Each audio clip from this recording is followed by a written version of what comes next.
우리 구독자분께서 말씀해주신 내용입니다. 아마 대부분의 XRP 투자자분들께서 비슷한 마음이실 거라고 생각을 하는데요. 하지만 XRP는 신기하게도 조급하면 조급할수록 타점에 기회를 안 주고 오히려 잊혀질 때쯤에 움직임이 조금씩 나오고는 합니다. 게다가 최근 들어서 또 이상한 루머에 휘말렸습니다. 이번에는 비트코인 창시자 사토시 나카모토가 XRP를 보유하고 있었을지 모른다, 이런 얘기까지도 나오고 있는 상황인데요. 듣자마자 설마 싶은데, 근데 여기서 더 놀라운 거는 이 얘기를 진지하게 믿는 사람들이 상당히 많다라는 겁니다. 누군가는 역시 XRP는 선택받은 코인이었다, 이런 말까지도 꺼냈는데, 심지어 슈워츠가 사토시가 아니냐, 이런 얘기까지 나와요. 이쯤 되면 그냥 루머가 아니라 신화가 돼버리는 거죠. 근데 우리가 진짜 무서워해야 되는 거는 이런 말 한 줄이 커뮤니티 안에서 사실처럼 퍼진다라는 구조 그 자체 때문인데요. 이런 구조를 이해하지 못하면 나도 모르게 그 믿음에 휘말리게 되는 거고, 오늘은 이 황당한 루머가 어디서 시작이 됐고 왜 반복되는지, 그리고 우리가 여기에 어떻게 대응을 하셔야 되는지 끝까지 한번 정리시켜 드려 보도록 하겠습니다. 진짜 중요한 거는 루머보다 구조라는 점 먼저 기억해 주시기 바랍니다.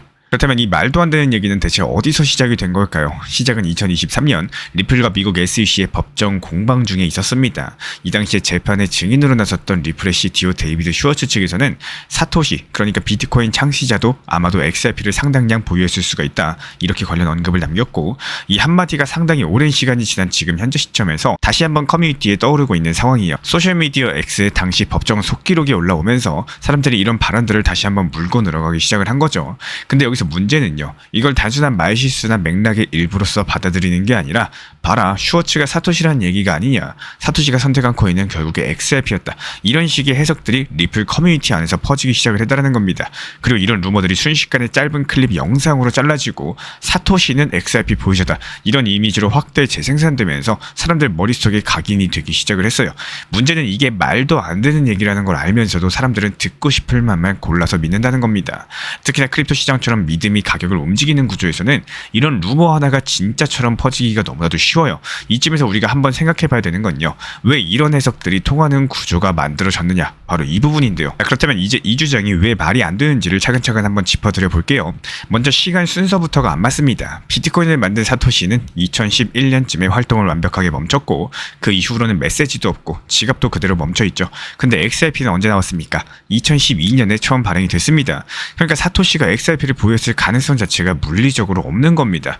이미 사라진 사람이 그 다음에 새로 발행된 코인을 갖고 있었다? 이거는 일단 말이 안 되는 거고, 그냥 시간표만 봐도 바로 끝나는 얘기입니다. 그리고 그 다음은 발언 맥락 자체가 완벽하게 왜곡이 됐다는 점인데요. 슈워츠가 했던 말의 진짜 의도는 이런 거였습니다. 비트코인 창시자 사토시도 비트코인을 많이 갖고 있었지만 그거를 들고 언론 플레이를 하거나 마케팅처럼 홍보를 하진 않았다, 이 말을 하다가 XRP랑 비교하려던 참에 아마도 사토시도 XRP를 갖고 있었을 수도 있다, 이런 식으로 표현이 나왔던 거예요.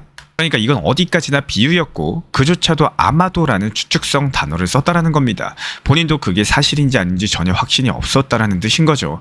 결국에 요약하면 이렇습니다. 시간상 불가능한 얘기를 추측성 표현으로서 비유적으로 말했을 뿐인데, 그거를 커뮤니티가 앞뒤 문맥 전부 다 잘라서 마치 사실인 것 마냥 포장을 한 겁니다. 이게 바로 신화가 만들어지는 방식이에요. 사실보다는 감정인 거고 맥락보다는 자극을 쫓게 되는 겁니다. 그리고 그 안에서 투자자분들은 자칫 진실을 놓치기가 쉽다라고 말씀을 드리고 싶어요. 이쯤 되면 궁금해지죠. 말도 안 되는 얘기라는 건 다들 알 텐데 왜 이런 루머가 계속 터질까? 그리고 왜 커뮤니티는 이런 이야기에 그렇게 쉽게 휘말릴까? 이런 것들을 이해하고자 한다면 크립토 시장의 구조적인 심리를 먼저 보셔야 됩니다. 크립토는 냉정한 투자보다는 신념에 가까운 시장인데요. 이게 무슨 말이냐? 많은 분들께서 수익을 바라는 동시에 정당화된 이유도 함께 갖고 싶어 한다는 거죠. 그래서 팩트보다는 듣고 싶은 이야기, 내가 믿고 싶은 방향의 정보에 대해서 더 끌리게 되는 거고, 이걸 우리는 부족주의라고 부릅니다. XRP 커뮤니티는 특히나 이런 경향 자체가 강력한 편인데요. XRP는 언젠가 반드시 오른다, XRP는 제도권에서 선택받을 거다, 이런 믿음들이 너무나도 강력하다 보니까 거기에 조금이라도 부합하는 이야기라면 그냥 사실처럼 받아들이는 겁니다. 그래서 누가 사토시가 XRP를 갖고 있을 수도 있겠다? 뭐 이런 말 한마디만 해도 봤냐? 사토시도 XRP를 인정한 거다, 이런 식의 해석들이 때 해석되면서 재생산이 되는 거고, 그게 사실이든 아니든 이건 중요하지가 않아요. 그냥 그럴듯한 스토리만 있으면 되는 겁니다. 왜냐하면 크립토 시장은 팩트보다는 서사가 시장을 움직이기 때문인데요. 제가 드린 말씀이 맞는지 예시를 들어서 설명을 드려볼게요. 일론 머스크 다들 아실 겁니다. 도지코인 다들 아실 겁니다. 머스크가 도지코인 지지한다고 한마디만 했을 때 어떻게 됐죠? 실제로 도지 가격이 5%, 10%, 20% 상승했습니다. 이유는 딱 하나죠. 사람들이 이거는 뭔가 의미가 있을 거야. 이렇게 느끼다 보니까 XRP도 마찬가지라는 거예요. 키워드 자체가 비트코인 창시자 사토시 나카모토 그리고 XRP를 보유한다? 그럼 XRP는 뭔가 특별한 거 아니냐? 이렇게 서사가 만들어지게 되면은 그 순간부터 그 코인에 대한 믿음은 더 강해지고 가격이 아니라 정체성으로 받아들이게 되는 거죠. 그래서 루머 하나가 시장을 흔들 수밖에 없다라고 말씀을 드리는 거고 여기서 투자자분들은 거기서 멈추시면 안 된다라는 겁니다. 이게 이야기가 맞는 건지 진짜인지 가짜인지 이런 구별하는 눈과 귀가 없으면요. 우리는 언제든지 누군가의 상상에 의해서 돈을 맡기게 되는 구조가 되는 겁니다. 이 루머 하나로서 많은 분들께서 또 혼란을 느끼셨을 거예요. 근데 우리가 여기서 꼭 하나 배워야 될 게 있습니다. 지금 크립토 시장은 사실보다는 믿음을 더 따라가는 구조라는 점인데요. 팩트가 어떻게 생겼든지 간에 커뮤니티가 받아들이는 방식 자체가 전부를 바꿔버릴 수가 있다는 거고 근데 그런 시장일수록 더 중요한 건 뭐냐면요. 비판적으로 생각하는 능력인 겁니다. 이 말이 진짜인가 아니면 그냥 듣기 좋은 얘기인가 이런 것들을 가려낼 수 있으셔야지 들이 감정에 휘둘릴 때 나만의 중심을 지켜내실 수가 있는 겁니다. 그리고 XRP를 놓고 본다면은 지금 중요한 건 사토시가 갖고 있었냐 없었냐 이런 과거 이야기가 아니에요. 지금 누가 이걸 실제로 쓰고 있고 이걸 제도권 안에서 어떤 흐름을 타고 있고 이걸 보셔야 되는 시점인 겁니다. 그럼 XRP는 RLUSD라는 스테이블 코인을 통해서 결제 시스템이랑 연동이 되기 시작을 했고요.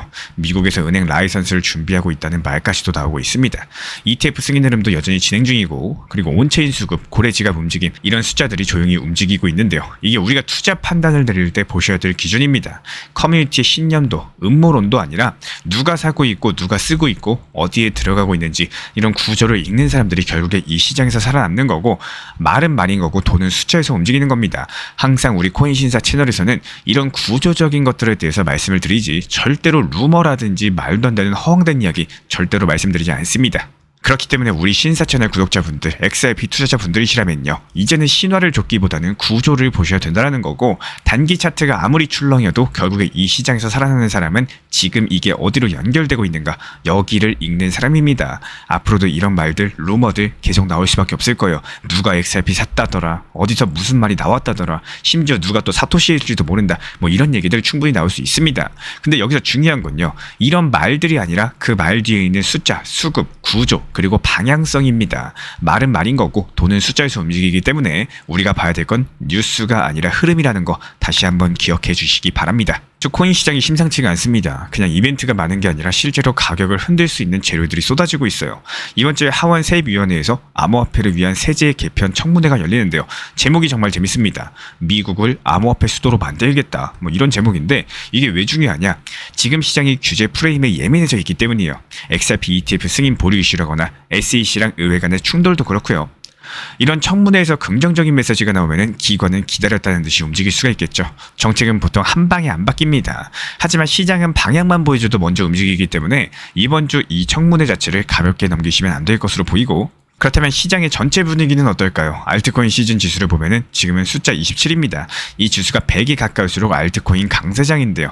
27이면 아직은 비트코인 중심 장세라는 뜻이겠죠. 즉 이제 머지않아서 알트코인도 오르겠지 이렇게 생각하는 분들 아직은 시기가 아닐 수도 있다는 얘기입니다. 이번 주처럼 대규모 언락이 여러 개 있는 시기에는요. 알트 자금 흐름이 잠시 숨고르기를 할 가능성도 있다는 거. 여기에 트럼프가 한마디 더 얹었습니다. 8월 1일부터 타국 관세를 인상하겠다라고 공식 발표를 남겼는데요. 새 무역협정도 체결됐다라고 밝혔고요. 미국 중심 보호무역이 다시 시작이 된다는 건데 이런 발언들이 나오면 글로벌 시장은 늘상 흔들립니다. 주식은 불안정해지고 자산은 다시 안전한 곳을 찾게 되겠죠. 그래서 이런 발언들이 역설적으로 비트코인 같은 자산에는 반사 이익이 될 수가 있다는 거. 실제로 트럼프가 이런 얘기한 이후에 비트코인 가격이 살짝 반등에 성공을 했죠. 앞으로 비슷한 패턴이 반복될 것으로 보여지고 있고요. 마지막으로 시장 심리 지표도 살펴보겠습니다. 공포 탐욕 지수가 현재 73, 탐욕 구간에 머물러 있는데요. 이게 무슨 뜻이냐? 사람들이 지금 시장에 대해서 상당히 긍정적으로 보고 있다는 얘기인 거고 더 갈 거야 이런 심리가 퍼져 있다는 말입니다. 문제는 이게 오래 지속되면은 작은 충격에도 갑작스럽게 큰 하락이 나올 수 있다는 점인데요. 이번 주는 APT 같은 대규모 언락 자체가 기다리고 있기 때문에 숏 세력들이 이런 것들을 기회 삼아가지고 뒤통수 칠 수도 있을 겁니다. 이런 탐욕 구간에서는 항상 경계심도 함께 가지셔야 된다는 거 기억해 주시기 바라고요. 많은 구독자분들께서 XRP가 몇 개월 동안 움직임이 더디다 보니까 답답함이 많으실 것으로 생각이 됩니다. 하지만 저는 이렇게 생각하는 게 맞다라고 판단돼요. 트럼프 당선과 동시에 한두 달 만에 수년간 올라야 될 상승폭이 집중돼서 짧은 기간에 큰 상승이 나왔죠.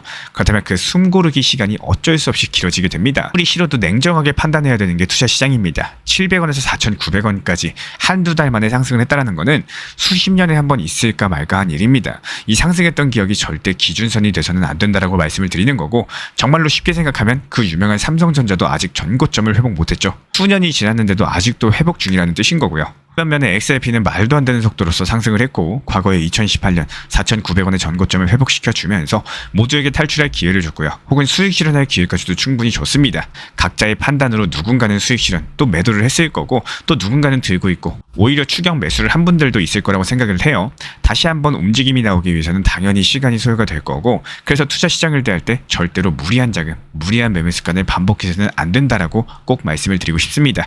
스스로가 시간에 쫓기는 매매를 하면은 신기하게도 내가 지치거나 혹은 내가 급해가지고 매도를 한 순간 그때가 저점인 상황이 많이 찾아옵니다. 흔히 말하는 내가 사면 떨어지니까 시작. 흔히 말하는 내가 사면 떨어지기 시작하더니 내가 팔고 나니까 오르기 시작을 한다라는 거고요.